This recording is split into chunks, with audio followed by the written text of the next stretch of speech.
一间阴森祠堂，昏黄灯泡在屋顶摇晃，光影扫过密密麻麻的祖先牌位。一只手猛地扯下一块积满灰尘的红布，布下露出一幅古画，画中新娘的眼睛。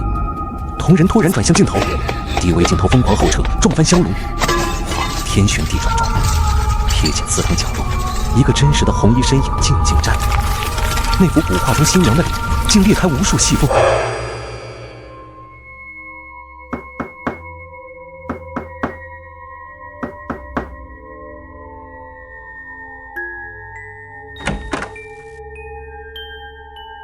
我又做那个梦了，祠堂古画。不是梦，那晚我也在，而且画里那个女人现在就在这栋楼里。你喝多了吧？今晚心情好，给你讲个村野鬼事，想不想听？今晚我们就讲个关于画中人的故事。我们村叫柳树村，村里祠堂有幅画，用红布裹着，传了3代。老人说那画不能看，看了要丢魂。我问为什么，爷爷只抽烟，烟锅子里的火星明明灭灭。画里的东西饿了。10岁那年夏天，我偷看了那幅画，不是为了打赌，是画自己在叫我。这话说出来没人信，但我确确实实听见了。夜里睡觉时，窗户外头有人轻轻哼歌，调子古怪，像哭又像笑。白天路过祠堂，那红布底下会传来指甲刮木板的声音，刺啦刺啦。终于有一天中午，我溜进去了。祠堂里冷得反常，6月的天，我嘴里哈出白气。那幅画挂在最暗的墙角，红布微微鼓动着，像下面有东西在呼吸。我扯下了红布，画上是个穿红嫁衣的女子，盖头半掀，露出一张白得发青的脸。她很美，美得让人发毛，因为她的眼睛是活的。我盯着她，她眼珠子就缓缓转过来，也盯着我。然后她笑了，嘴角一直咧到耳根，嘴里没有牙，只有一片深不见底的黑。找到了，我听见她说，声音直接钻进脑子。我连滚爬爬逃出去，高烧了3天。病好后，我发现左手腕多了圈淤青，像被纤细的手指掐过。这事我没敢告诉任何人，直到三叔从县里回来，带回个新媳妇。那女人叫阿婉，盖着红盖头进了村。拜堂时，一阵怪风掀起了盖头一角，我看见了她的脸，和画里一模一样。阿婉不说话，只是笑。她对谁都温温柔柔的，除了我。每次见到我，她嘴角的笑意就会深一点，眼睛直勾勾盯着我的手腕。从阿婉开始进村，村里就开始出事。先是王寡妇家的母猪难产，生下一窝怪胎。小猪浑身无毛，皮肤透明的能看见内脏。最害人的是，每只猪的脸上都有五官，像缩小的人脸。它们不叫，只是睁着黑洞洞的眼睛盯着人看。王老汉用麻袋装了想埋，可当天夜里麻袋空了。祠堂前的石阶上整整齐齐摆着7颗猪心，还在微微搏动。村里的陈瞎子掐指一算，脸白了。他在吃猪的魂，但猪魂不保人，他很快就要换口粮了。果然，猪死光后，村里的小孩开始出事儿，不是失踪，是孩子睡一觉起来变得痴痴傻傻，眼里没了光。大夫看不出毛病，只说魂儿缺了一块。铁蛋是我玩伴，8岁，虎头虎脑的。中元节后第3天，他娘发现他半夜站在院子里，面朝祠堂方向一动不动。铁蛋干啥呢？铁蛋不回答，他娘走过去扳过他的肩。孩子脸上挂着诡异的笑，眼睛睁得极大，瞳孔却缩成了针尖大小。最恐怖的是他的嘴，嘴角一直咧到耳根，像被人用手硬生生撕开的。画好看。铁蛋喃喃道，声音尖细，不像他自己的。他他说我眼睛亮，要进去看看。铁蛋疯了。村里请来神婆，神婆围着祠堂转了3天，最后一句话没说，收拾东西连夜走了。他落下一面铜镜，我偷看过，镜面照不出祠堂的倒影，只照出一团蠕动的红。恐慌像瘟疫一样蔓延，家家户户天黑就关门，窗户用木板钉死，可没有用。我每晚都做同一个梦，红衣女子坐在我床边，冰凉的手指抚摸我的脸。你最干净，养肥了再吃。三叔越来越瘦，瘦的只剩一把骨头。有天夜里我起夜，看见三叔房里亮着灯，阿婉背对着窗户，长发垂下来，他的肩膀在有节奏的耸动，像在咀嚼什么。我扒着窗缝，看见了这辈子都忘不了的画面。阿婉的嘴张得极大，大得超出常理。他从三叔的胸口撕下一块皮肉，那块皮肤连带着底下的血肉，像果冻一样滑进他嘴里。三叔睁着眼，脸上是沉醉的笑，喉咙里发出满足的呜咽，而阿婉的皮肤在月光下泛起淡淡的红光，像喝饱了血。第二天，三叔死了，说是暴病，但入殓时，父亲发现三叔轻得不像话，掀开寿衣一看，底下只剩空荡荡的皮囊，骨头和内脏全没了。阿婉哭得梨花带雨，村里人都心疼他，只有我看见。他转身时，袖口滑落的一截手腕上新长出了一片淡红色的皮肤，光滑的不像人皮。葬礼那晚，阿婉来找我了，他没敲门，直接出现在我房里，一身孝衣白得刺眼。该你了。他说话终于有了声音，湿漉漉的，像泡在水里很久了。他的手掐住我脖子时，冷得像冰块。我想喊，发不出声，视线开始模糊，却清晰看见他的脸在变化，皮肤下有什么东西在蠕动，像是无数张小嘴在吮吸。就在我要断气时，祠堂方向传来一声裂响，阿婉猛地松手，发出一声非人的尖叫。他冲向祠堂，我跟在后面。祠堂里那幅画正在燃烧，画中女子的脸扭曲着，发出惨叫。火光中，我看见画的背面密密麻麻写满了生辰八字，全是村里孩子的，最下面一个是我的。原来我们一村人都是被养着的口粮。阿婉扑向画，想抱住他，却在触碰的瞬间开始融化。他的皮肤像蜡一样滴落，露出底下鲜红的筋肉，最后化成一滩腥臭的血水，渗进了地砖缝里。画烧完了，只剩灰烬。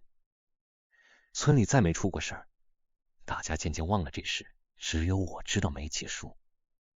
因为昨晚我手腕上那圈淤青开始发痒了，我挠了一夜，今早发现淤青变成了一串细密的牙印，而祠堂空墙上不知何时又出现了一幅画的轮廓，淡淡的，但却是在那里。他在等新颜料。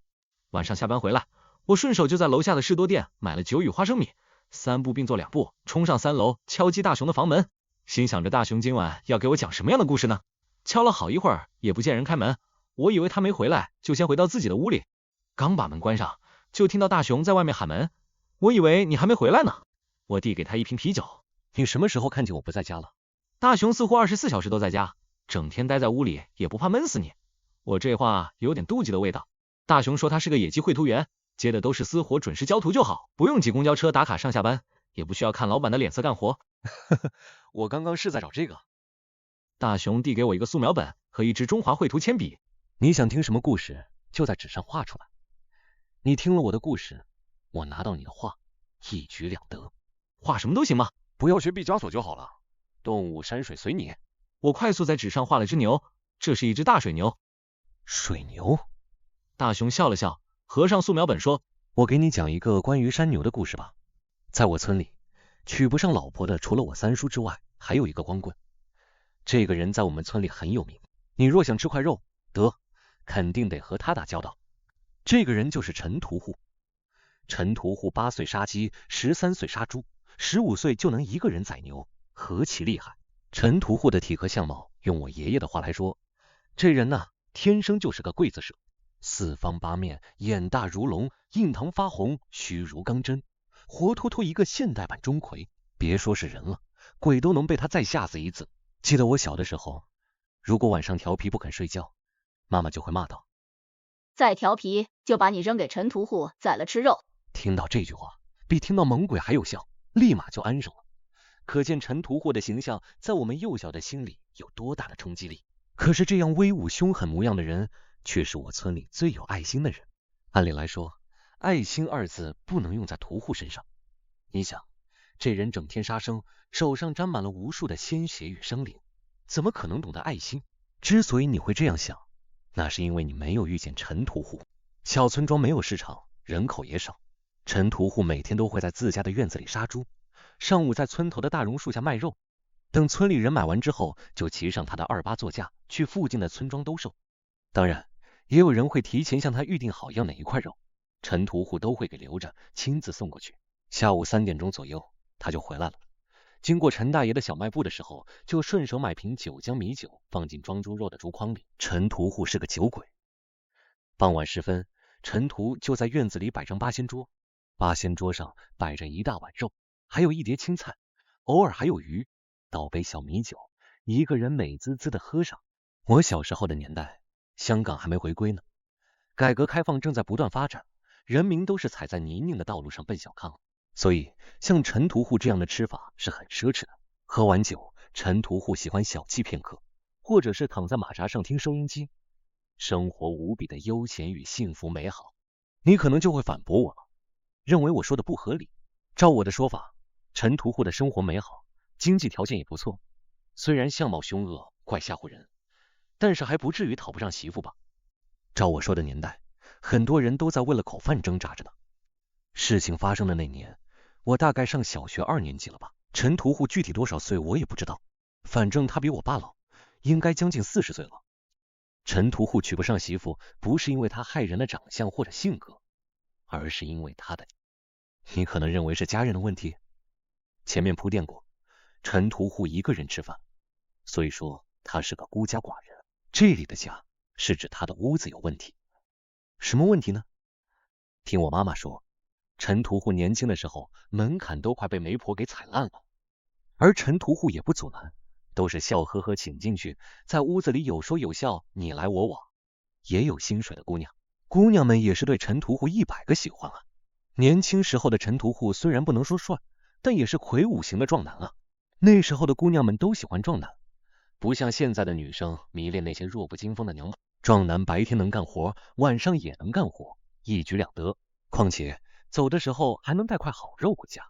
可是怪事也来了，这些原本说的好好的姑娘，回家之后吃了好肉，睡上好觉，第2天肯定起不来，不是发烧头疼，就是眼黑体乏，反正就是下不了床。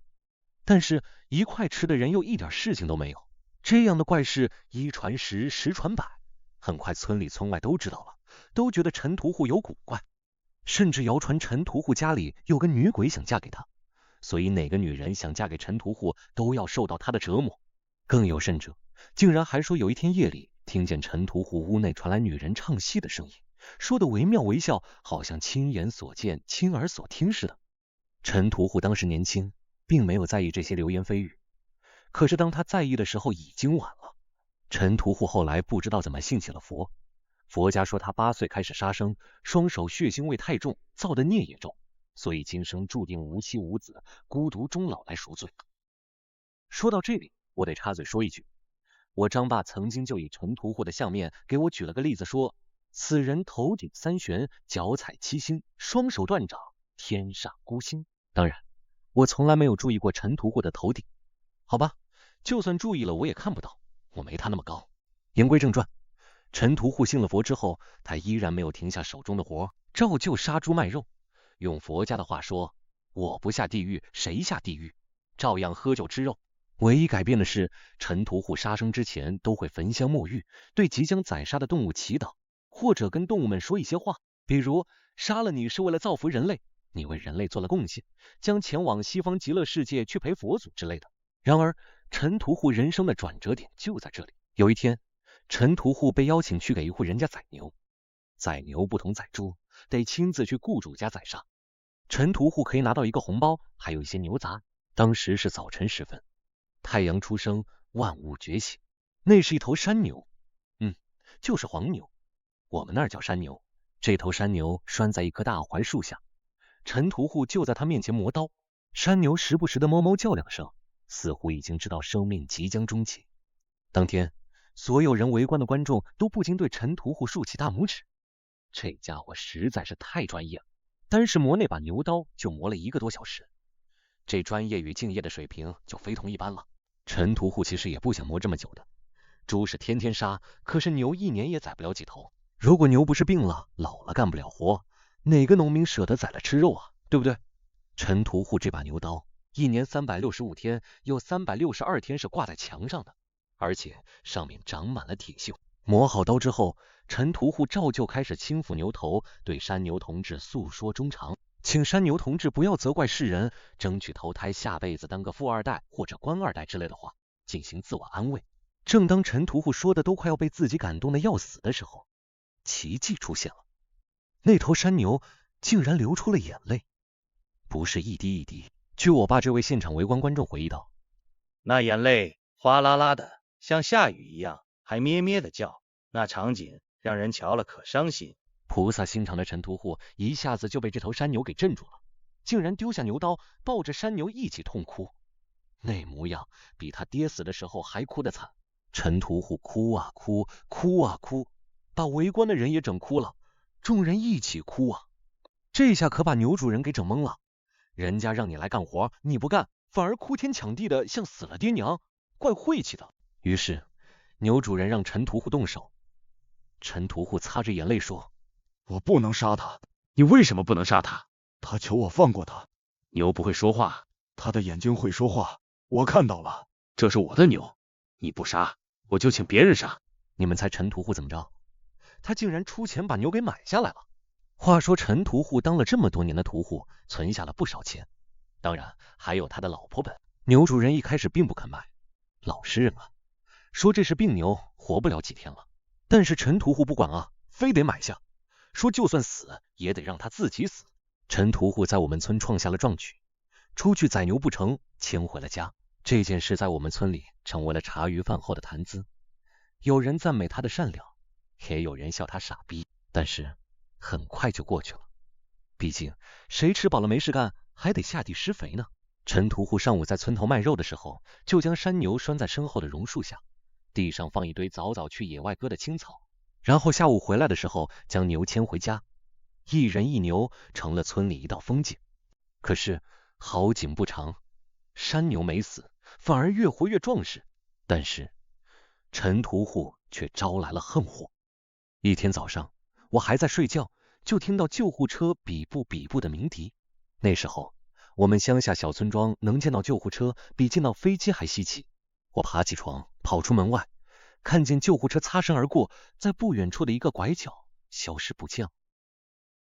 陈屠户到底犯了什么病我不记得，只记得非常严重。他的远嫁在外的姐姐将他所有的存款都用上了，依旧不够。姐姐只好准备把他心爱的山牛同志卖掉凑点钱。正当买牛的人来看牛的时候，山牛又做出了一件令人震撼的事情。山牛仰天长啸，又开始哗哗的掉眼泪，竟然挣脱了绳索。不对，是牵住他鼻子的绳子被他扯出来了，鲜血四溅。脱缰的山牛疯了一样奔跑，然后跑到村头的大榕树下，一下又一下的撞击榕树，牛头全是血，还哞哞的叫。没有一个人敢去拦，牛就像疯了一样不停的撞树，场面极其血腥，极其的惨烈。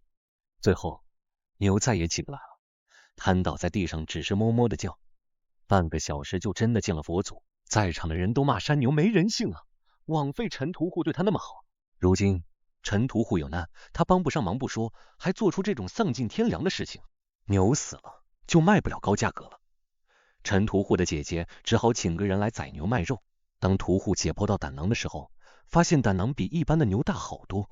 屠户取下胆囊，剥开之后发现里面有几块呈卵形、类球形的红色物体。清洗之后，赫然发现竟然是牛黄，数量之多，重量之大，令人啧舌。到了这里，围观的人突然流下了眼泪，泣不成声。还有什么比这更让人感动的事情？他们都知道，山牛自杀是为了救陈屠户。现在在我们村口，那棵老榕树还在，当时牛撞击的痕迹还在。这么多年过去，可见当时的状况是有多惨烈。记得老爸帮我回忆这件事的时候，他说了一句：人啊，还是万物为善，天地皆灵啊。这个故事是真的？我忍不住问道。不是说了吗？没必要问真假。只是好想去看看那棵树，人果真还是要善待动物。动物有灵，植物也有灵。你听过树精的故事吗？没有，你快讲讲。我催促道。佛学里讲究万物皆灵，无论是人还是动物，亦或者一草一木一花，皆有灵性，并参与天地循环。这与道家的相克相生理念是一致的。道家认为，有灵性的生灵，当它吸收日月之精华，可修炼成仙。这个仙不是天上的神仙，而是妖。当然，如果他的行为是好的，人们就会称其为仙；反之，则是人人喊打的妖精。今晚我就再给你讲一个故事，一个关于妖精的故事。我家门口有一棵树，树的学名我不了解，除了在我家乡，别的地方从未见过。而我家门口这一棵树，那更是少见的大，4、5个大人才能环抱。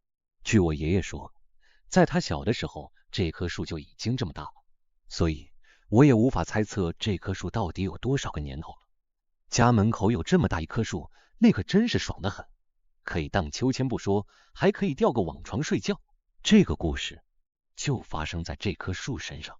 故事发生那年夏天，国民经济尚处于发展时期，不像现在一个家庭装好几台空调，那些年能给个风扇吹吹就好了。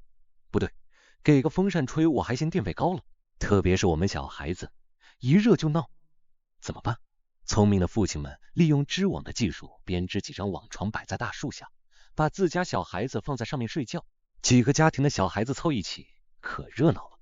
父亲们看孩子都睡觉之后，就回屋里睡觉，并没有现在那种贩卖孩童的事件发生，也是放在那些年民风朴实。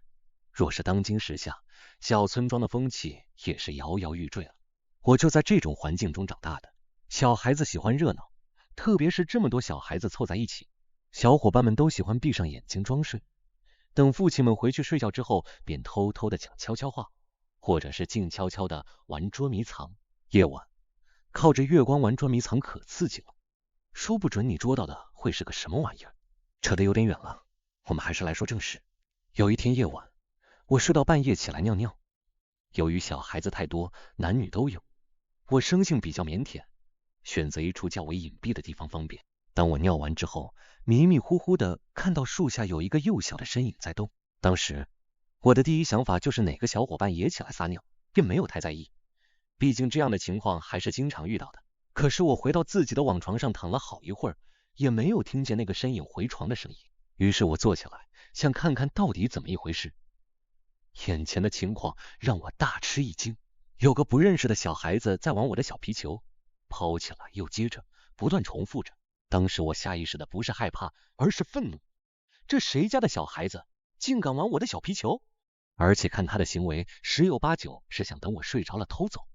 你谁啊？不准动我的小皮球！小孩子转头见我愤怒的瞪着他，他竟然放下手中的皮球，朝我扮了个鬼脸，这可把我气坏了。我拍醒旁边的哥哥，指着树下的小孩子对我哥说：哥，那个家伙要偷我的皮球！我哥坐起来看了一眼树下，立马又躺下了。哥，你起来啊！我又去拍我哥，我喊了一声，我哥眼睛也不睁，抬手给了我一巴掌。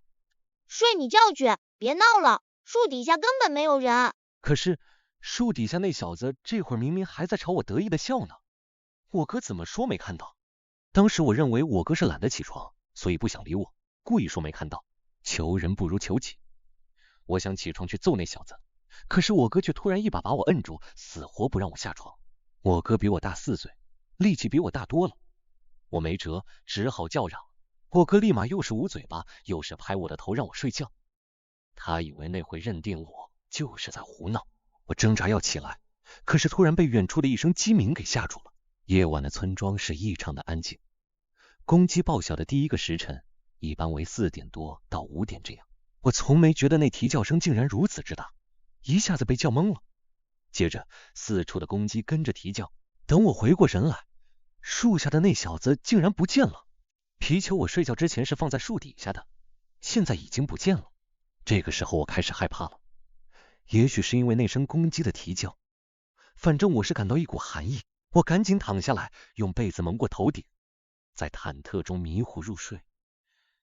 再次醒来已经天亮，我刚起来就被我哥一顿胖揍，说我晚上吵了他老人家的好梦。可是我却不认为昨晚的事情是假的，是我在做梦。因为当我穿鞋的时候，皮球稳稳当当摆在我的鞋上面。如果不是故意为之，球根本无法放在鞋面上。可是我向我哥辩解，他却以我在梦游为由打发我。我那时候小，虽然单纯，但是不傻，不知道梦游是怎么一回事。但是这样真实的事情无法骗自己，我甚至又去我撒尿的地方验证了一下那泡尿的痕迹，果然存在。后来我把这件事告诉我爸，我爸相信了我哥的话，认为我在说傻话。但是有一个人相信了，这个人就是堪舆先生。当时说这件事的时候，堪舆先生在和我爸吃酒。堪舆先生自从画中人事件之后，成了村中令人敬佩的大人物。但也是由于这一件事，他俩感情倒是越来越好，经常在我家喝酒。那天晚上也是在吃饭的时候，我跟我爸说这件事的时候，堪舆先生正好听到。不得不说，我是个从小就心机很重的人，挑在这个时候说是故意让堪舆先生听到的。在我的心中，堪舆先生是个无所不能、无所不知的高人，所以如果他同意我说的，那我就可以反将我哥一军。不为别的，就为这个。堪舆先生听了我的话之后，先是看了看我，又拿起我的手看了看掌心，随即他对我爸说：小妖的命有点轻，容易看到脏东西，你抽个时候带他去问问瞎子，朝有没有什么需要注意的地方。我爸听堪舆先生这一说也慌了，忙问：你看不出来吗？算命这门我没学通，瞎子朝通了，你找他问问最为稳的。没什么大事吧？没啥大事，镇定点就好了。不过这小子刚才说的应该是真事。堪舆先生看着我微笑道：真是啊。我爸真慌了，听了之后立马站了起来。如果我没看错，应该是个树精，不过看他的意思也没有害人，不过还是赶走了好，免得吓坏了其他的小孩子。可是什么？你出来看看。堪舆先生把我带到门口，指着那棵树道：这棵树少说也有千百年了，花花草草都是有灵性的。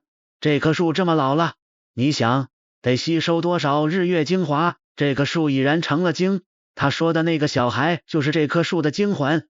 堪舆先生又指着我道：如果我们把这个树精赶走，这棵树便没有了灵魂，没有了灵魂，树很快就会枯萎。你最好和村里人商量一下，毕竟赶走它可是个大工程。你的意思是要砍掉这棵大树？我爸还真聪明，立马就想到了。没错，没有了栖身之地，他自然会去找其他的树栖身，这样就吓不到他们了。我爸当晚就和父亲们商量，最后一致决定砍掉这棵大树，毕竟家门口有个树精，听起来就怪害人的。晚上我没有再到树下睡觉。第二天，父亲们开始砍伐树干，清理树枝树叶。第三天，父亲们逐渐清理砍掉部分的树干。第四天，依旧是砍伐树干。直到半个月后的一天早上，堪舆先生忽然来到。他抬头看了看太阳，伸手进口袋掏出7枚铁钉，走到树底下，他用铁锤将7枚粗大的铁钉按照北斗七星的阵列打入树干。他每钉入一根钉，我便听到一阵哭声，一阵比一阵大。我问我哥：你听到有人哭吗？我哥狠狠地瞪了我一眼，却没有再说我胡闹。当最后一枚铁钉全部没入树干之后，哭声戛然而止。这个时候，诡异的事情发生了。漆煤铁钉的位置慢慢的渗出鲜红的液体，顺着树干流到地下，场面甚是骇人。起初还怀疑是否真有树精的人对此事确信无疑了。看鱼先生又开始发话，从地下量起7/749寸的地方砍断，又是刀又是斧头的，还是砍到第二天傍晚才将树彻底砍断。众人拉扯绑在树干顶上的绳索，男女老少全部上阵，千年大树轰然倒下。我们围在大树四周，想看看这个树精到底是个什么样的东西。堪舆先生说过，这个东西伤不了人，但是我们也不能伤了它，不然它和我们没完。当我们满怀希望观望，以为是个好东西的时候，结果却看到一只普通大小的癞蛤蟆稳稳当当的趴在树干的中心。好不稀奇的东西！癞蛤蟆仿佛从睡梦中醒来，它扭转着脑袋看着我们，忽然一下子蹦到我的面前，把我吓了一跳。我害怕，后退2步摔倒在地上。接着它转过身，又一下又一下的朝远处蹦过去，好像它是故意让我出糗的。我没有追赶，也不知道它到底去哪里，只听到一些跟着过去的伙伴说，它跳着跳着就消失不见了。那天夜里，我梦见了癞蛤蟆，好多好多癞蛤蟆。树精并没有害人之意，为什么还要赶它走？千百年的树就那样砍掉了，真可惜。我惋惜道。那我要说是1、2年的树，你就不惋惜了？大熊笑眯眯道。起码会好受一点。你这就是大小心。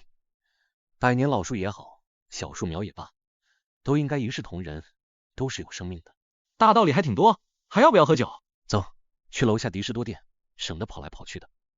我同大熊来到楼下的士多店，小店的老板是个40多岁的本地人，你看他的嘴角。大熊用眼神示意我看老板，有颗痣。士多店老板的嘴角右边上方有颗痣，没错，那就是贪食痣。贪食痣？什么是贪食痣？在我的追问下，大熊悄悄地瞄了老板一眼，发现老板并没有注意到我们2个，这才轻声细语地讲起一个关于痣的故事。痣，绝大多数人都会长1、2颗，有长脸上，有长手上，有长身上。众所周知，痣是一种良性肿瘤，一般不影响身体健康。但是现在，很多爱美的女生会选择将自己身上看不顺眼的痣利用当今的高科技去除。可是，痣真的能随便去掉吗？在相术中，观人美语，痣也是非常重要的信息。痣所在的位置与宿主的命运息息相关。痣有好痣，能旺夫生财添丁；痣有坏痣，小则伤神破财，大则有性命之忧。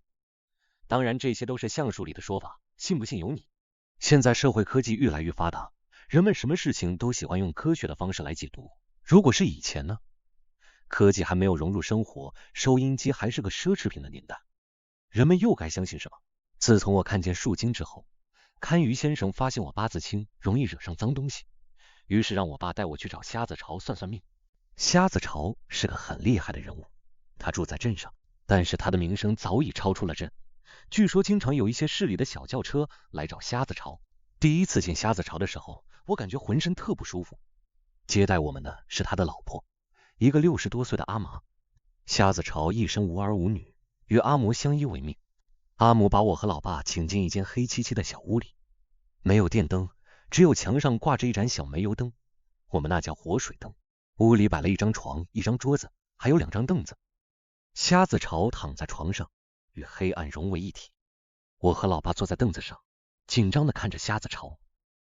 他看起来摇摇欲坠，宛如秋日落叶，心中不禁起了疑虑，这样的人估计用手指头都能把他戳死了吧。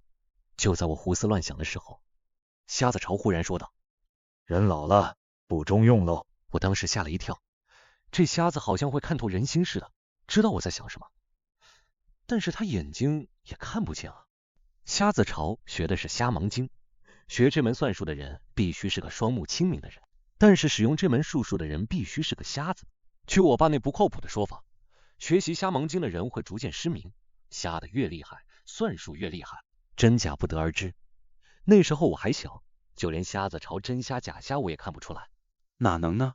我看您老勇得很。瞎说，我瞎了，你可没瞎呢。呵呵，老刘哥说我家小妖命轻，让您给算算。我爸被瞎子潮给呛到，马屁拍到马腿上了。这孩子确实寒，一进来我就感觉到一股凉意。瞎子朝说着，还扯了扯被子盖身上。你给报一报生辰八字。我爸报给瞎子朝之后，瞎子朝沉吟片刻。小刘那小子说的不错，这孩子是需要注意点，体阴容易招惹东西，不过没什么大碍，给他认个干爸，煞气重的人最好，最好是外姓人。瞎子朝补充道。回去后，我爸寻思着让我拜堪舆先生为干爸，可是堪舆先生不应承，说他自己今生不能有儿。堪舆先生这一辈也没有儿子，晚年老来得子，生了个女儿。关于堪舆先生和瞎子朝的事情，后面还会继续讲到，这里暂且搁下。堪舆先生不答应，这可把我爸郁闷坏了。我们小村庄都是本姓人，根本没有外姓人，去哪儿找个外姓人？认干爸不是随便抓个人就能认的，三跪九叩，敬茶认亲，样样礼节不可少。那认了就跟亲的一样，知根知底的人不好找。为我认干爸的事情暂且就搁下，日子照样过，我也没有再见到奇怪的事情。正当父母都忘记给我认干爸的事的时候，出现了一个人，这个人叫张耗子。张耗子不算是我村里的人，但又活跃在我村里。他在村边上的山脚下搭了个房子住，还有个跟我差不多大的女儿。没有老婆，在我们村里打散工，比如建房子的时候挑板砖卖苦力，没活的时候去山里挖草药卖。还有，如果那户人家办丧事，肯定少不了他的份。他给死去的老人擦身、换衣服，到抬棺材，样样都干。那天我和我爸一人一碗饭蹲在门口吃，张耗子拎着块猪肉从我家门口经过。我爸是个水泥工，自然认识经常挑砖的张耗子。喂，耗子，还没吃饭啊？我爸吼着他的大嗓门。没呢，刚办完点事，这不，人家送的块肉。张耗子举高手里的肉。哦，哪条村出事了？我爸八卦道。嘿，前海的一户人家，一个女儿好端端就这样没了。前海是我们隔壁村，也是一条小渔村。怎么回事？我爸这人可不是一般的八卦。他把饭碗塞我怀里，站起来递给张耗子一支邢宝牌香烟。张耗子把烟叼在嘴上，我爸划了根火柴，两人点上烟，有一搭没一搭的讲开。而我就在这个时候听到这个关于痣的故事。前海村这户人家的女儿叫周美玲，这女孩也是人如其名，长得好看不说，人也聪明伶俐。1年前大学毕业之后，在广州的一家公司上班，收入颇为不错。美貌出众的女生肯定得到大家的注意，追她的小伙子都能排成团了。然而周美玲一个都没看上，她就看上了自己公司的老板。这老板年轻有为，是个钻石王老五。周美玲人美又聪明，进公司没多久就把老板迷得神魂颠倒。恋爱半年过去，老板趁着度假的时候买了个大钻戒向她求婚。周美玲自然心生欢喜，假装犹豫一下便应承了。本来这是多好的一件事吧，是吧？郎才女貌，金童玉女。可是问题并没有出在他们身上，而是出在这老板的母亲身上。两个私定终身，相约去见未来的家婆，家婆却是10000个反对。反对的原因令人哭笑不得，竟然是因为周美玲嘴角有颗贪食痣。这位迷信的家婆不易打发，年轻的老板说破了嘴也没用。家婆认为周美玲的这一颗贪食痣会把他们家给吃垮了，所以如果周美玲想要嫁入他们家，就得把这颗痣给去掉。周美玲是受过高等教育的人，对这些项数并不赞同，但是家婆的强烈反对让她很苦恼。思量再三，为了爱情，她选择了点痣。痣点完之后，果然家婆没有再反对，虽然留下了一点点的小疙瘩，周美玲还是认为值得的。他们开始筹备婚礼，然而就在他们开开心心筹备婚礼期间，周美玲经常感觉到恶心反胃，看到食物就想吐。一开始她以为是自己这段时间太累了，并没有注意自己身体的一些变化。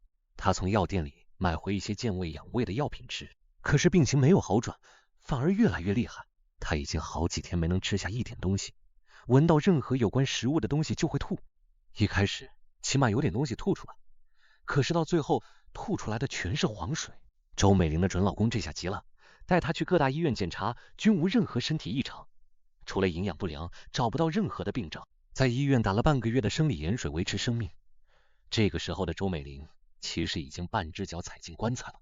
突然有一天，周美玲醒了过来，她要求准老公把她送回老家。她听到家人的呼唤了，这是周美玲回光返照的现象。说完之后，她就倒下了。年轻的老板将周美玲送回老家，此时的周美玲瘦的只剩皮包骨，奄奄一息的躺在车上。回来第2天就死了。死之前，周美玲突然又醒了过来，嚷嚷要喝虾米粥，家里人还以为她又活过来了，立马给她煮了粥。刚起锅的粥，周美玲也不怕烫，咕噜咕噜喝了一大碗粥，心满意足的打了个饱嗝，接着又开始吐，吐出了刚喝下去的粥，又吐出了黄色的苦水，接着是红色的血，接着是一块一块的腐肉，腐肉上面白色的蛆在疯狂的蠕动。完了，我错愕道，完了，就这样无缘无故的死了？我疑惑道，谁说是无缘无故？可是点了颗痣。好了，回去睡觉了。大雄突然打断我的话，这时候我才发现士多店的老板不知什么时候已经到了我们身旁。往回走的时候，我忍不住回头看了一眼士多店，发现老板正巧也回头看着我。突然他咧嘴一笑，吐出了一块一块的腐肉，腐肉上面白色的蛆在疯狂的蠕动。啊！我惊叫一声，从梦中醒来。昨晚听了那个贪食鬼，我做噩梦了，吓死我了。我手中拿着铅笔，在素描本上边画边说，你梦见什么了？不提也罢，反正不是什么好梦。我把素描本递给大雄，上面画的是一口鱼塘。鱼塘？大雄疑惑道。没错，是鱼塘。怎么？难道你不会讲啊？开玩笑，这天下就没有我不会讲的故事，只要你能画得出来。大雄合上素描本，口气狂妄。把耳朵掏干净听好了，故事开始前给你普及一下。当然，这个事情跟故事有一定的相关性。海令人们向往，多少文人骚客撰写诗词歌颂它的美，它的博大，却鲜有听见咒骂它的无情与凶险。当然是因为赞美它的人只是站在岸上观望，而咒骂它的人都是被它伤害过。我从小在海边长大，之前的故事有交代过，我所在的村庄是个小渔村，村民世代靠打鱼为生。现在经济水平上来了，村民很多转型开启了养殖场或者拉动旅游业，而大多数像我这样的80后，大多都在城市里打。你的第一想法肯定就是，哇，海边长大耶，那水性不是超级棒？喏，这个就是我要说的事情了。在我们村里是严厉禁止小孩子结伴去海边游泳的，大人也极少会带小孩子去海边游泳。为什么呢？其实很多人都有个误区，认为海就是个天然的游泳池，想什么时候去玩就什么时候去玩，多好啊！这样想的人大多没有领略过巨浪与暗流的威力。海波涛汹涌的时候你不能下去游泳，这个大家都知道。那风平浪静的时候呢，更加不能轻易下海游泳，因为水下面有比巨浪更加恐怖的东西，那叫做暗流。就在前2年，村庄开发成旅游区，有个游客溺水失踪半个小时，结果你们猜在哪儿找着他的尸体？被1海里外的渔船给打捞上来了。暗流的速度之快令人啧舌，恐怖至极。所以在海边长大的孩子游泳的技术其实比不上在江河边长大的孩子呀，或者说普及性也没有那么高。再说一句，海边长大的孩子一般都怕水。有去海边游泳过的朋友应该知道，当你长时间在海里浸泡的时候，你的听力以及视力会下降，容易产生幻听。如果你在海里游泳的时候出现这样的情况，赶紧上岸，切记。好了，说了这么多，我们开始进入正文。在我们村庄南边的一个坡地上，有个人工挖掘的池子，据说是当年生产队的时候挖掘用来耕种的水池。这个池子之大也是令人颇为震撼。你说就一个灌溉的池子，竟然有足球场那么大，怪吓唬人的，而且深不见底。这个池子是大人们从小到大就严令禁止的地方。据我爸说，当年挖掘的时候曾经挖出了2具石棺。像我们村庄这种小地方，竟然挖出这么个玩意儿，怪热闹的。整个村庄的人都来围观，甚至还有一些外村的人也来凑凑热闹。2具石棺约有1人高，1米多宽，没有雕龙画凤，朴实的就像个石墩。除了大典也没啥奇特的，唯一比较抢眼的地方就是石棺上面都缠着一圈又一圈密密麻麻的线。起初大家并不知道这些线是干嘛的，可是这难不倒好奇的村民们。很快他们就发现那些缠在石棺上的线竟然是墨斗线，因为他们洗刷石棺的时候发现石棺身上有模糊的格子形状的墨水痕。就在他们清洗之后，准备进一步打开石棺的时候，县里来了人，2辆大解放把石棺载走了，据说是送到考古的研究所去了。但是我爷爷不相信这样的说法，按他的说法，那是当时的县老爷子把2具石棺给吃了。这石棺肯定是个古物，里面说不定藏有多少随葬品呢。石棺载走后，那里后来也就成了水潭。可是怪事也随之发生了。首先是这个池子的水比井水要凉得多，或者不能称是凉，而是带点冰的感觉了。脚伸下去有种刺刺的感觉，春夏秋冬如此。不过这并不影响灌溉，所以后来取名为寒冰池。我们小时候都叫阎罗殿。而且用这个池子的水灌溉的蔬菜长得特别好，吃进嘴里也是特别的脆，特别的嫩。还有，那就是这个池子里的鱼也比池塘里的鱼好吃，没有一丁点的土腥味。夏天那是我们小孩子最喜欢去的地方啊，简直就是圣地。冰冷的池水，如果能在水里泡一会儿，或者游上个来回，那可是爽呆了。然后再挖点小蚯蚓，钓2条肥鱼回家，那就更不得了。可是这也只能想一想罢了，偷偷摸摸的跑去游一圈便算了，还敢带鱼回家，那不是找死吗？记得我有一次我去寒冰池游泳，被婶婶告状，被我爸吊在电线杆上打了足足半个小时。可见寒冰池在他的心中是个多么恐怖的地方。小孩子嘛，爱玩爱闹，大人要出去干活赚钱糊口，管也管不着。于是就出现了下面的一场悲剧。我堂哥，或者说是堂弟，因为时间久远，而且那时还很小，无法记住他的年龄，只知道他和我同龄，我们算是比较好的伙伴。在这里我就尊称他为堂哥吧。堂哥不幸淹死在寒冰池里。那天下午我在外面游荡，踩着饭点的时间回家吃饭，路过屋后院子的时候，突然被堂哥拦住去路。他浑身湿漉漉的挡在我面前，脸色苍白，嘴唇泛紫，显然是泡在水里太久了。我贼贼的突袭打他一下，触手冰冷，他闪也不闪，站定着让我打。当时我便觉得奇怪，按道理来说这家伙肯定会闪，而且也给我一拳。你是不是又偷偷跑去寒冰池游泳了？我问道。他点点头。那你掉水里没衣服换了？他身上还滴着水呢。他又点点头。你哑巴了？我问。不是，我冷。他开口，慢慢哆嗦道。更为诡异的是，他说话的时候，嘴巴里竟然冒出一丝丝的白烟。你冷就回去换衣服呀。不用了，我就是在这里等你的。你等我干嘛？我今天偷了我妈5块钱，想买铅笔盒，结果没买着，我想你帮我把钱还给她。堂哥手里紧紧的捏着5块钱，放在我手心的时候已经团成一团。你干嘛不亲自还给他？我不想让他看到我这样，他会打死我的。堂哥说完，忽然朝我笑了笑。我心想，也是，自己当面承认自己偷了钱，那打的估计比被发现了还惨。于是我很义气的答应了他这件事。那你得给我买冰棍吃。我趁火打劫。没问题，一定给你冰棍吃。那就这样说定了啊。我拽着手里的钱，掉头往堂哥家走去。快靠近堂哥家的时候，我便听见了嘈杂的声音，以及婶婶那嚎啕痛哭的声音。她一直叫着我堂哥的名字，一声又一声的，凄厉而令人揪心。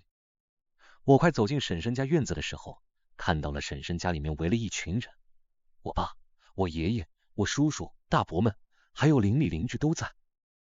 当我看到张耗子在人群里窜来窜去的时候，我终于意识到可能出大事了。我钻入人群，想要看看是怎么一回事的时候，被我爸给撵出来了。我爸呵斥我赶紧回家，不许来这里。可是我手里拽着堂哥给我的钱呢，我要交给婶婶。我被老爸拽住，只好大喊：婶婶，哥要我还给你钱。没想到我爸甩手就给了我一巴掌，用那种非常可怕的表情盯着我，厉声道：你再瞎嚷嚷，我就打断你的腿。当时虽然我很害怕父亲的狠劲儿，但是我谅他也不敢真的打断我的腿。这么多人在这里，他顶多再甩我2巴掌。我的性子从小就倔，我爸要打我可以，打完了我还是我行我素。于是我张嘴又大喊：婶婶，哥偷了你5块钱，让我还你呢。我爸见我死性不改，这下不是抬手，而是踹了我一脚。这一下可疼了。我那时候毕竟小，虽然挨过不少打，但是像下这么狠劲还是第一次。哇一下我就哭了。我爸见我哭，抬起脚又准备踢我。可能是被我的哭声撼动，堂叔红着眼拦住了我爸。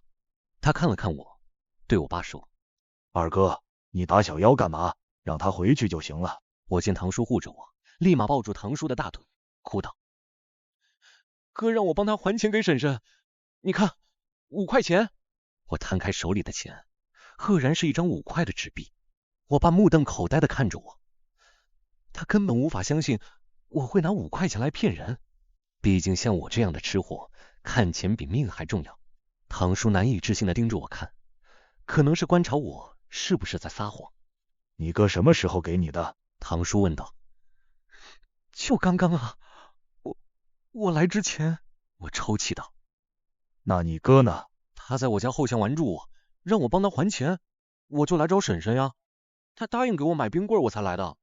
我婶婶可能听见了我和堂叔的对话，她从人群中穿出来，走到我的身边，拿起堂叔手中的5块钱，轻轻的铺开。这真的是我那5块钱，上面那个角是我补的。婶婶说完，哇一声又大哭起来，冲出院子跑开了。这时候人们都去追赶婶婶，而忽视了我的存在。只有张浩子还站在那里，他的脚下铺着一张草席，草席上面睡着一个人，但是被红布盖住了身体。张浩子见我死死的盯着草席，忽然朝我挥挥手，让我赶紧走。我已经知道躺在上面的人是谁了，于是我对张浩子说：“我的冰棍没得吃了。”张浩子笑了笑说：“有的，他不是答应请你吃了吗？”第二天，我爸就给我买了一根冰棍，他一脸恨铁不成钢的骂道：“你婶婶买给你吃的。”后来婶婶对我说，他说堂哥给他托梦了，让他给我买冰棍吃呢。我不知道婶婶是不是思儿心切，但是我自己真的很想念他。你已经替他完成心愿了。我说，我也吃到了冰棍。大熊叹声道，还要不要再听故事？你肯讲，我当然愿意听了，只不过不知道想要听什么样的故事。说到吃的了，那我就给你讲一个关于吃的吧。你见过的豆腐有什么颜色的？白的、黄的，2种。不对，还有一种豆腐是红色的，叫做血豆腐。这个故事是张浩子讲给我听的。这么些年过去了，每每想起他诉说时候的表情，我依然忘不掉。那是一种道不尽的悲悯。张浩子算得上半个炼尸工，什么场面没见过对吧？他总说，人的尸体和动物的尸体一样，死了就会发臭，但又和动物不一样，人比动物更臭一些。我曾经试图去品尝他说这句话的味道，结果发现我这个吃货的智商根本不够用。张浩子在我的心中就像是个智者，他的一言一行无不影响着如今的我。我八字轻，需要认个干爸。可能你已经猜到我干爸是谁了，没错，就是张浩子。张浩子就是我干爸，在我父母面前我叫他张爸，平常我还是叫他张浩子，因为他对我说，我喜欢听你喊我张浩子，自然。我非常喜欢去张浩子家待着，因为他家里总有野味，这些东西大都是平常买不到的东西，比如蛇、青蛙、田鼠、野鸡、山猪等等。哎呦，想想就能流口水。除了吃之外，还有一样让我如此迷恋他的东西，那就是他心里的故事。张浩子给我讲了无数个故事，但是我认为这个是讲的最好的。村里陈豆腐家出了第一个大学生，他的儿子小豆腐考上了省府的一所高校，这是非常值得高兴的事情。陈豆腐大摆宴席，邀请了亲朋好友，当然面子也是赚得足足的了。陈豆腐亲自送了小豆腐去省府报到，回来逢人就说，你知道吗？我儿子的学校门口可高了，比天安门还高，青石白玉凿砌而成。哦，来买豆腐的人第一次听到，都会饶有兴趣的听着。你知道吗？我儿子学校可大了，我转了整整1天，又没转出来，到处都是高楼大厦，我还见到洋鬼子喽。陈豆腐得意洋洋，你家小豆腐真厉害，大家都会这样说。哪里，你家小孩也厉害，以后肯定也能考上大学。陈豆腐笑眯眯道，鬼哦，他能考上大学，我就给他提鞋。管管就好了。陈豆腐每次都这样说，说的多了，听的人就腻了。小豆腐刚考上大学那会儿，家家户户抢着去他家买豆腐，生意红火得很。可是再有耐心的人也经不起他这样念叨，再去他那买豆腐，那不是拿自己的脸去贴人家屁股吗？人都是势利眼，见到有利益的事情一窝蜂上，等发现事实与自己没有半毛钱关系的时候，轰一声鸟兽散。陈豆腐家的生意一落千丈。然而屋漏偏逢连夜雨，陈豆腐不但要赚钱糊口，还要每个月给小豆腐这个大学生寄生活费，省府消费极高。陈豆腐当初送小豆腐报到的时候，为了省1块钱的公车费，硬是走了20多公里，一路问到火车站。小豆腐这个大学生也不是好打发的，每个月还没到时间呢，就打电话回来催生活费了，而且越来越多。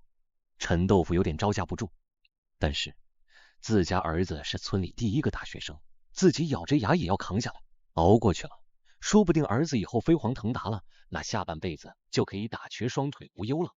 大学生嘛，花费多点是正常的了。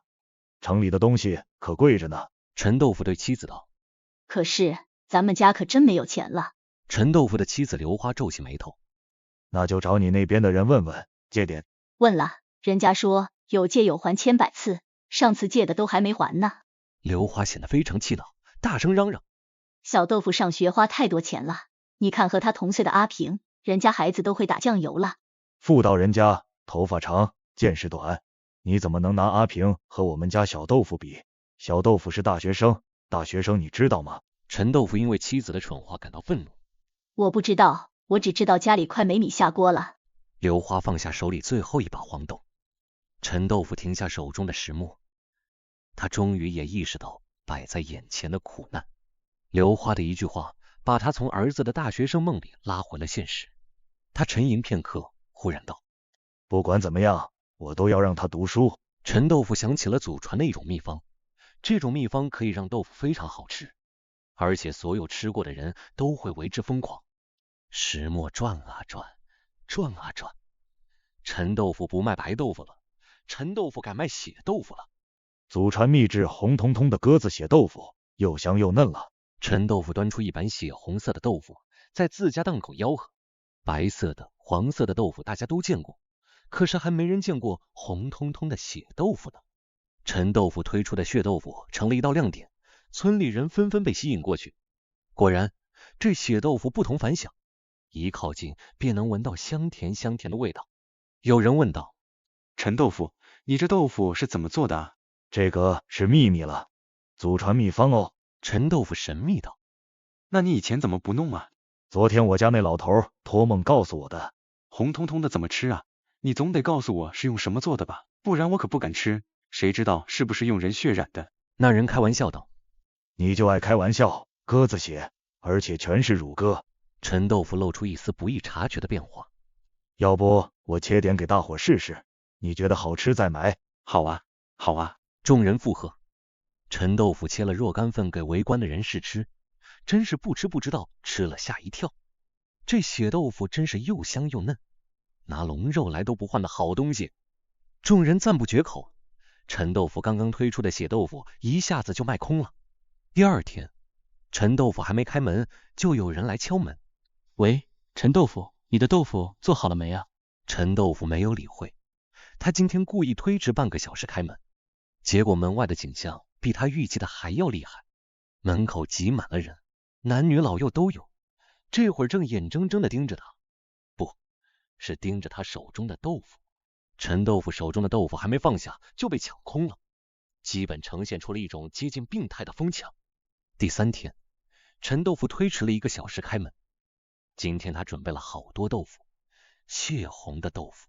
门口的人焦急地等待着陈豆腐。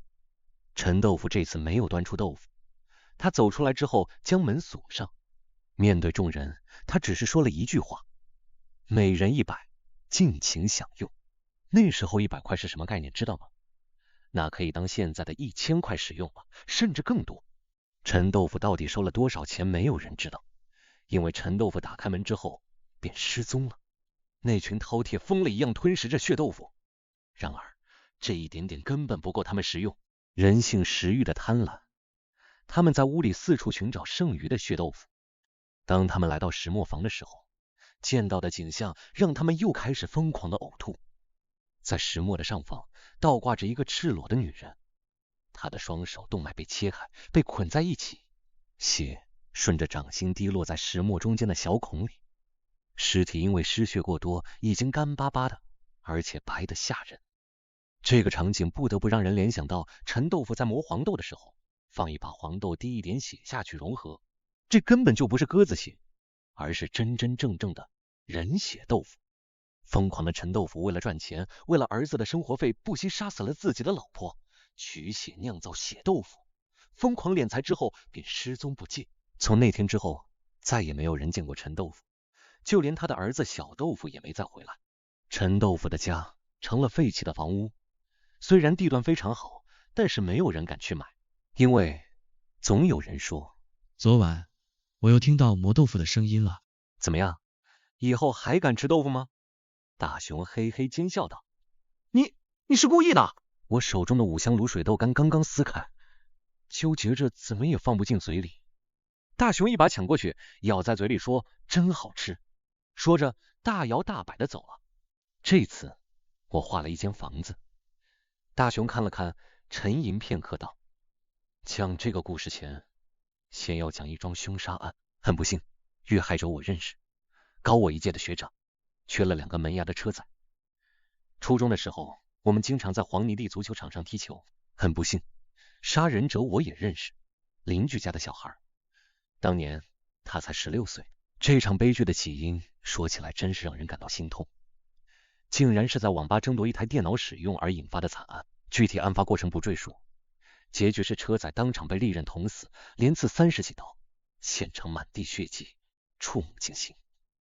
车仔死后，邻居家的小孩被带走，2家协商赔偿金的问题，车仔的家人要赔偿20万，可是邻居家根本给不了那么多钱，这可怎么办呢？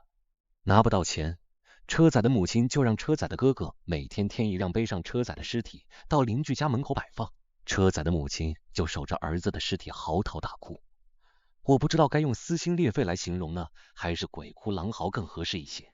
晚上哭到半夜，再将车仔的尸体背回去。那时候是夏季，车仔的尸体早已经发黑发臭，别说邻居受不了，我也受不了。那段时间根本不敢经过邻居家，路过都得绕道走。不管是车仔母亲的哭声，还是对尸体的恐惧，压抑的情绪总是感染了周围的人。然而邻居家并不富裕，只有一间31厅的小平房，不过还算凑合。但是20万对他们家来说确实是个天文数字，你让他们家拿2万出来还差不多。拿不到钱，车仔母亲变本加厉，又让车仔的哥哥背着车仔的尸体在邻居屋里的每一张床上躺上一会儿。车仔母亲就在旁边哭道，车仔啊，你要记住这些人啊，认得这张床啊，有人上来睡你就压住他啊。每到一个房间便在里面哭闹一会儿，吓得邻居家人四处逃窜，可是又不敢对他们怎么样，毕竟是自己儿子杀人在先。邻居家的婶婶只能陪着车仔的母亲哭，2个女人前呼后应，哭得让人揪心。最后还是邻居家的婶婶跪在地上抱住车仔哥哥的双腿不放。车仔哥哥一时心软，放了他们家一马，把车仔背回家了。但是10万块一个字也不能少，不然还得闹，闹到拿到钱为止。经这么一闹腾，眼下这房子是不能住了，于是他们四处游说要卖房子。可是这件事搞得这么严重，就这么个小村庄谁不知道啊？而且村里人都有自己的房子，谁敢去买这房子？晦气！卖房不是2、3天就能卖出去的。邻居家依旧住在房子里，奇怪的事情发生了。那天晚上正好是车仔头七回魂夜，事情是怎么一回事呢？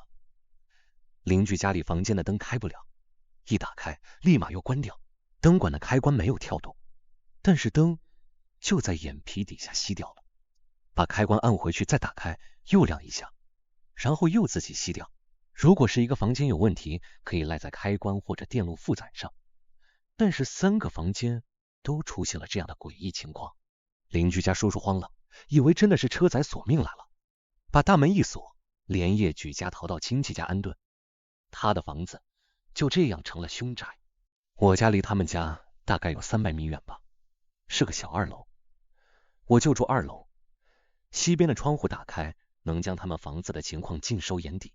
每天夜里12点一过，他们家里的灯肯定亮了，3个房间都亮着，等到鸡鸣的时候，灯又关掉了。这个令人惊悚的现象，是我一天夜里起来撒尿撞见的。因为早已知晓邻居搬走，所以他家突然亮灯，我吓了一跳。不过这样古怪的事情没过多久，房子就被人买下来了。是谁有这么大的胆子敢住凶宅？虽然是贱卖的白菜价格，但是心里始终是有阴影。若是我，倒贴钱给我，我都不去住。可是这个世道往往就喜欢和你开玩笑。我做梦都想不到，后来这栋房子会有一个房间是属于我的。买下这栋房子的人竟然是张耗子。起初我刚听到这个消息的时候也很诧异，但是隔了1秒我就释怀了。张耗子是谁？摸过的尸体比他摸过的女人还多，他怕谁也不会怕鬼，鬼怕他还差不多。张耗子和我四妹一直住在村外的那土坯房，每到雨季，那是外面下大雨，里面下小雨，破烂不堪。这下可好了，不仅住上了不怕风不怕雨的好房子，咱们还做成了邻居，真是亲上加亲。张耗子举着手里的酒杯对我爸说，我爸一沾酒脸就红脖子粗，拍着胸脯吹牛道，也就外面那些人害怕这屋子，那是他们不懂。哦，他们怎么不懂了？你知道这房子当初谁砌的吗？是我亲手砌的砖。我爸得意道，怪不得手艺这么好，你说说这房子哪里好了？张耗子拍着老爸的马屁，两人抿上2口就爱互相吹捧，好不要脸的家伙，让在一旁吃饭的我和四妹恶心的不行。这房子，嘿嘿，一般人我不告诉他，你不同，我可以告诉你。老爸吹牛的本事越来越厉害，唬人不打草稿。这房子当初建的时候，就在地基上撒了2盆黑狗血，还在地笼的侧边埋了一把桃木剑。你想啊，地笼灰架，哪个妖魔鬼怪还敢靠近？这宅子旺得很。那不对呀，既然是旺宅，怎么能惹上命案呢？谁说旺宅就不能出命案了？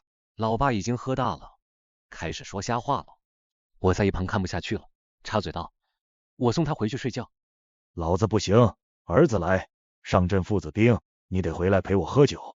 没问题，立马就来。每每想起这件事，我总觉得自己被张耗子给摆了一道。听说过坑爹的，没听说坑干儿子。送老爸回去之后，我又回去和张耗子喝酒。其实我的酒量也不咋地，很快就被张耗子给灌趴下了。迷迷糊糊中，我感觉自己被抬到一张床上。我这人啊，酒劲一上头，给个草席就能躺下，天塌下来都不肯起来。有张软绵绵的床，那还考虑啥？立马就睡着了。睡到半夜，突然感觉到口渴，想起来喝水，可是却怎么也起不来。胸口好像被巨石压住，身子一动也不能动，那种感觉很害人。就是你明明很清醒，却手脚不受控制，想说话也说不出来，冷汗一下就冒出来了。这样的情况一直持续着。当时房间里并没有开灯，但是我总有种感觉，这个屋子里不止我一个人，而且也不是2个人。我认为压住我胸口的这个人，或者说是鬼算一个，旁边却还有2个身影站着不动，我不知道他们是人还是鬼。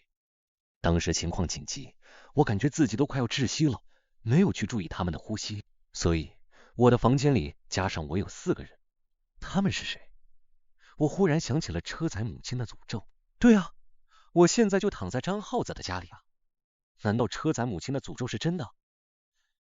压在我上面呢是车载，站在一旁一动不动的，是不是他下面的好友？顺道来观看他表演啊！我心中念道，车载啊，咱们认识的，我们踢过球，你忘了？车载啊，我好人啊，我真是好人啊，你别压我啊！突然黑暗中传来扑哧一声笑，我听出来了，是四妹的声音。接着我脑子一沉，昏过去了。醒来的时候已经是第2天中午，头疼的要爆炸。